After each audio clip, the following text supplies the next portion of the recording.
नरेंद्र मोदी म्हणले, की सूर्य पूर्वेला उगवतो, तर विरोधी पक्ष तो पश्चिमेला कसा उगवतो, हे सांगण्यामध्येच धन्यता मानतात. तर इराण कसा शूर आहे, कसा लढतोय, तो लढतोय यात वाद नाही. परंतु तो एकटा लढत नाहीये. पेट्रोल वापरायचं नाही, मग ऑफिसला कसं जाणार? जाऊच नका. वर्क फ्रॉम होम करा. भारतीयाला सोनं म्हटलं, की असं मला सोनं, माझ्याकडे सोनं. सोन्यावरती आपलं प्रेम प्रचंड.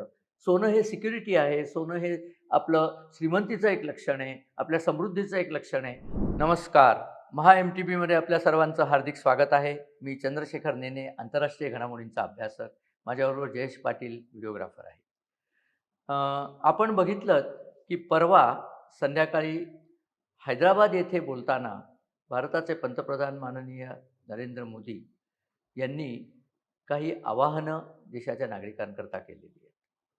त्या आवाहनांमध्ये बऱ्याच नागरिकांनी त्याला सहमती दर्शवली. विरोधी पक्षाने त्यावर गदारोळ केला. ते साहजिकच आहे. नरेंद्र मोदी म्हणले, की सूर्य पूर्वेला उगवतो, तर विरोधी पक्ष तो पश्चिमेला कसा उगवतो, हे सांगण्यामध्येच धन्यता मानतात. परंतु ते सोडलं तरी ती आवाहनं कुठली आहेत? त्या आव्हानांची गरज काय होती? आत्ताच ती आवाहनं का केली? याच्याबद्दल थोडंसं आपल्याशी हितगुज करायचं आहे. असं बघा, की एखाद्या होडीचा जर कोणी कॅप्टन असला आणि क्रूज बोट आहे आणि ती चालली आहे समुद्रामध्ये आणि त्या कॅप्टनला जर कुठनं तरी बातमी कळली, की पुढे वादळ येऊ घातलंय. म्हणजे टायटॅनिकच्याबद्दल कॅप्टनला बातमी कळलीच नव्हती आणि तो हिमनग घेऊन दांडदिशी आपटला आणि ती बोट बुडाली हे आपल्याला माहिती आहे. आपण सिनेमा पाहिलेला असतो. परंतु जर कॅप्टनला कळलं, की वादळ येऊ घातलंय, तर कॅप्टन पहिल्यांदा काय करतो? पहिल्यांदा बघतो, की आपल्या जाण्याच्या मार्गावरती ते वादळ आहे, तर आपण दुसरा मार्ग घेऊ शकतो का? त्याला जर कळलं, की नाही याच मार्गाने जायचं आहे, तर तो पहिल्या प्रथम आपल्या बोटीवरचे खलाशी आणि बोटीवरचे सगळे उतारू पॅसेंजर्स यांना काही गोष्टी सांगतो. एक निवेदन त्यांच्याकरता करतो, की वादळ येऊ घातलंय, त्याच्यापासून वाचण्याकरता आपण काय-काय गोष्टी केल्या पाहिजेत. हे कॅप्टनचं काम आहे. एखाद्या बोटीच्या कप्तानाचं हे काम आहे. कुठल्याही टीमच्या कप्तानाचं हे काम असतं. क्रिकेटमध्येच घ्या ना. क्रिकेटच्या टीमच्या कप्तानाचं हे काम असतं. त्याला जर कळलं, की उद्याची खेळपट्टी अशी आहे आणि उद्या असा-असा वेदर असा-असा राहणार आहे, वातावरणामध्ये पाऊस येणार आहे, काय जे असेल म्हणजे. तर तो आपल्या सगळ्या गोलंदाज, फलंदाज सगळ्यांशी बोलून ठरवतो, की उद्याची आपली व्यूहरचना म्हणजे स्ट्रॅटेजी काय करायची. नेमकं तेच नरेंद्र मोदींनी केलंय. नरेंद्र मोदी भारत नावाच्या 140 कोटी उतारूंच्या मोठ्या जहाजाचे कॅप्टन आहेत आणि त्यांचं जे मंत्रिमंडळ आहे ते त्या जहाजाचे खलाशी आहेत. असा एक करा आणि तुम्ही आम्ही सगळे या जहाजावरचे उतारू आहोत. आता जर एखादं वादळ येऊ घातलं, तर त्या वादळाशी मुकाबला कसा करायचा? वादळाला कसं तोंड द्यायचं? याच्याबद्दल आपण असं पाहिलं पाहिजे, की आपल्या कॅप्टननी आपल्याला हे सांगितलं पाहिजे. नेमकं तेच मोदींनी हैदराबाद इथे केलं.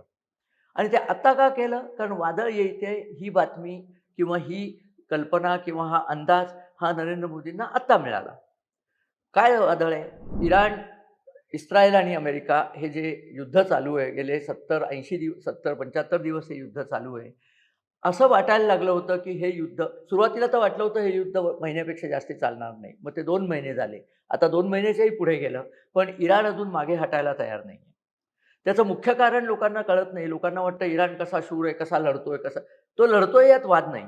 परंतु तो एकटा लढत नाहीये.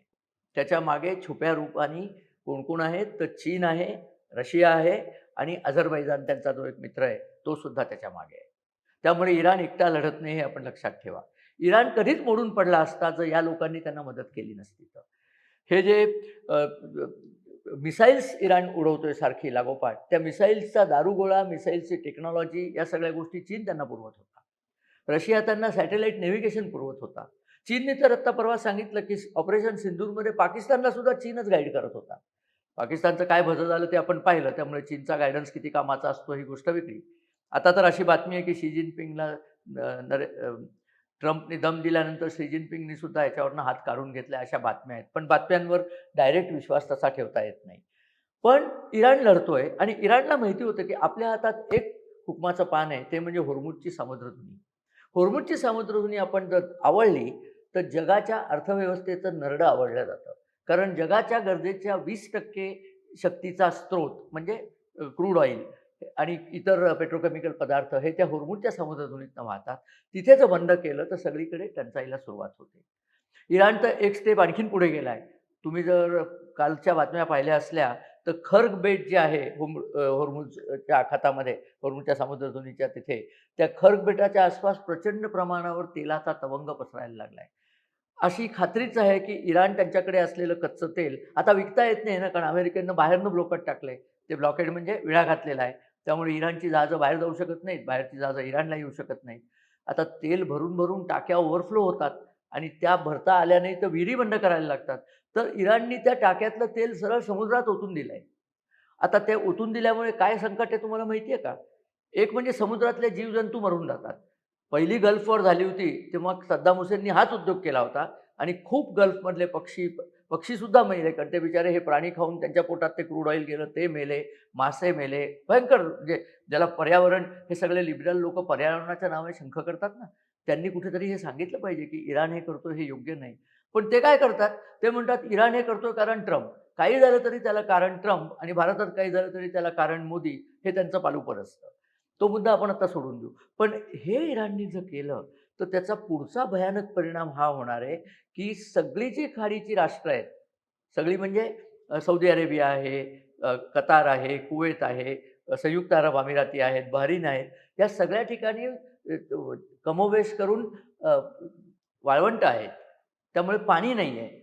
मग ते पाणी कसं आणतात? ते समुद्राचं पाणी घेतात आणि त्याला डिसॅलिनेशन म्हणतात. त्यातलं मीठ काढून टाकलं, ऊर्ध्वपतित केलं, की प्यायचं पाणी होतं. मी स्वतः कुवेतमध्ये राहिलेलो आहे.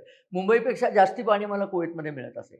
कारण डिसॅलिनेशन लावलं, की त्याला काय लागतं? उकळायला एनर्जी लागते. ती काय कुवेतमध्ये फुकटच आहे. हवं तेवढं तेल आहे त्यांच्याकडे. त्यामुळे त्या डिसॅलिनेशन म्हणजे अ, पाण्याचं जे शुद्धीकरण संयंत्र असतं, ते वापरून त्यांनी पाणी भरपूर दिलं होतं.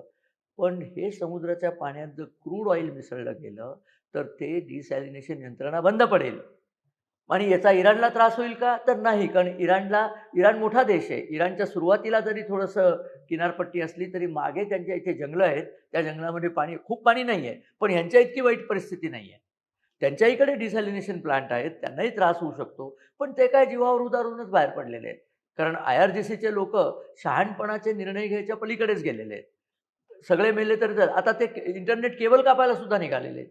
तर या सगळ्याचा परिणाम जागतिक अर्थकारणावरती होईल.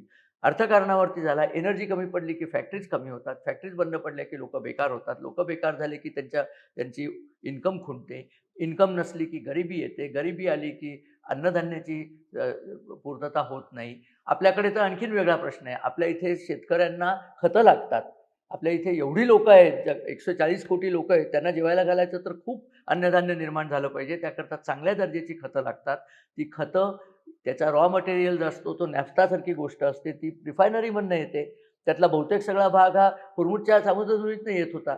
तो आला नाही की खतं बनणार नाहीत. बरं खतं आज नाही झाली उद्या करू असं चालत नाही. आता पेरण्या येतील मान्सूनमध्ये पुढच्या 2-3 महिन्यामध्ये. तेव्हा खतं पाहिजेत. म्हणजे सगळ्या बाजूनी संकटं कशी वेढून येत आहेत ते बघा.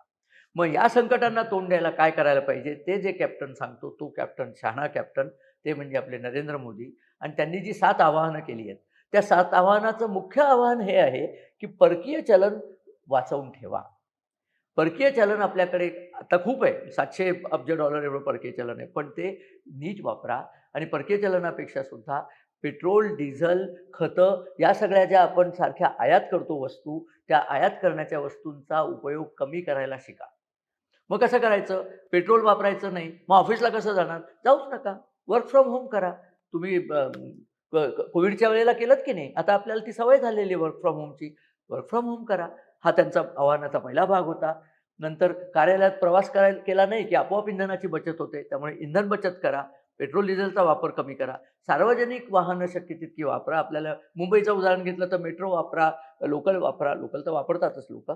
परंतु मेट्रो वापरा, बस वापरा आणि कारपूलिंग करा. तुम्ही 4 लोकं जर ऑफिसात जाणार असला तर प्रत्येक दिवशी एका त्या चौघांपैकी एकाने आपली मोटार आणायची. सगळ्या मोटारी बाहेर काढायच्या नाही. हा एक प्रकार करता येतो. त्याला कारपूलिंग म्हणतात. ते करा. त्याच्याशिवाय अनावश्यक परदेश प्रवास टाळा. हे का सांगितलं असेल हो?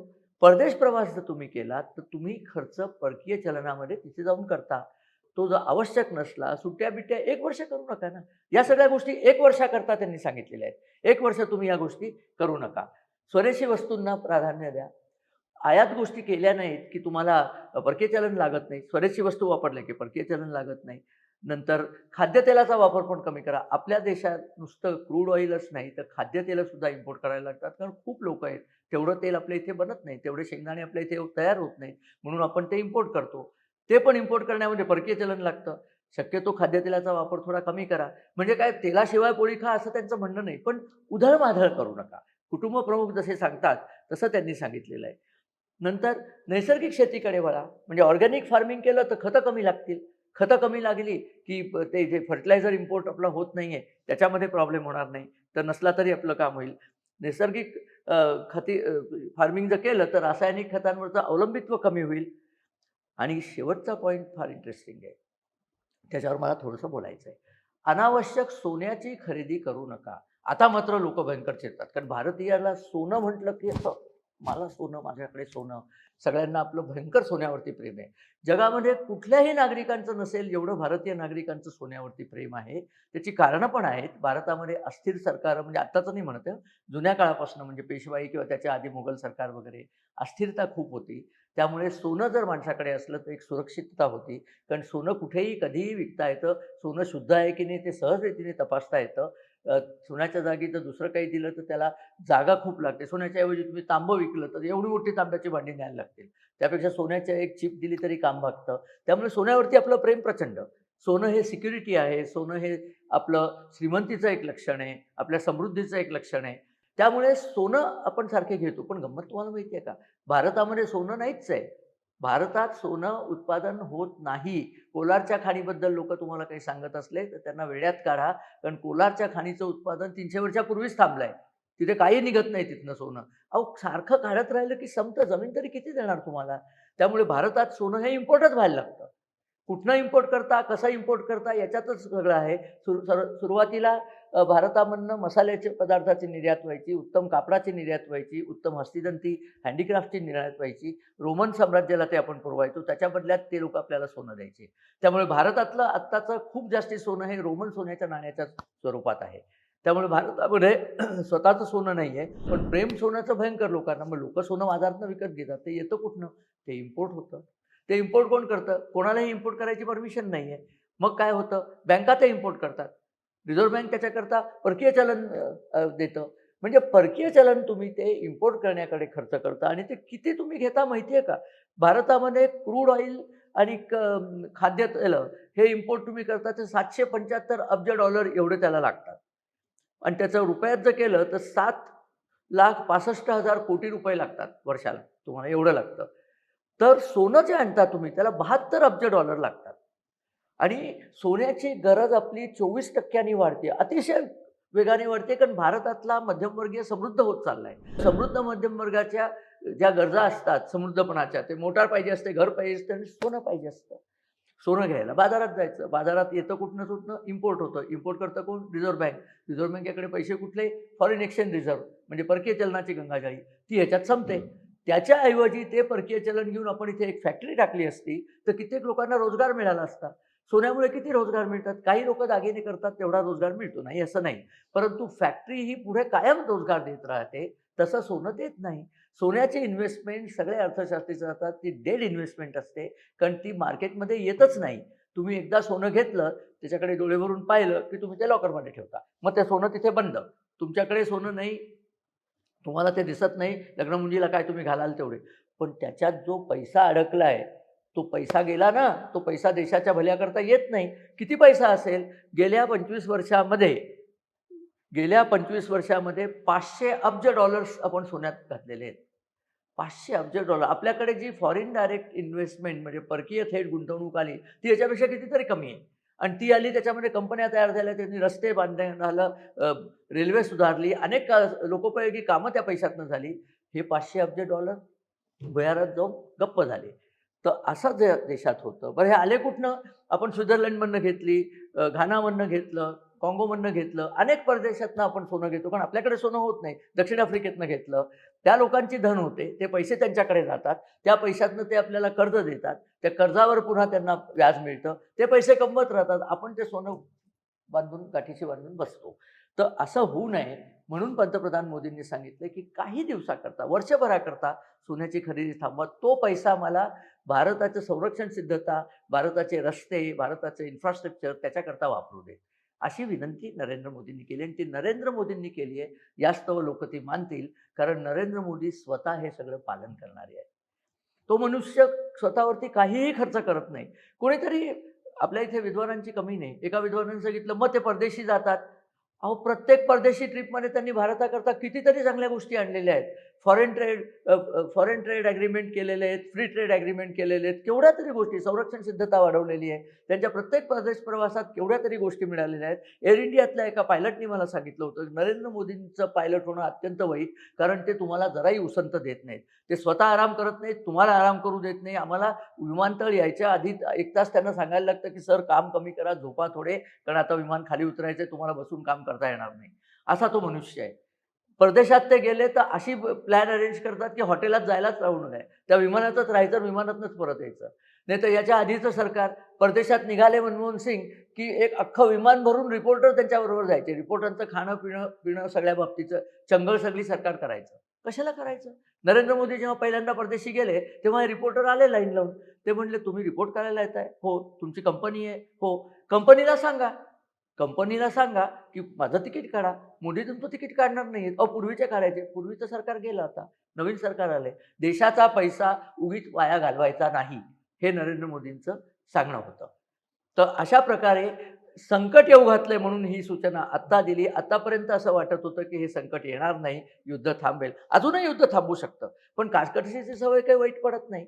युद्ध थांबलं तर आपण पुन्हा पहिल्यासारखे वागायला लागू. काही त्याच्यात प्रॉब्लेम नाही.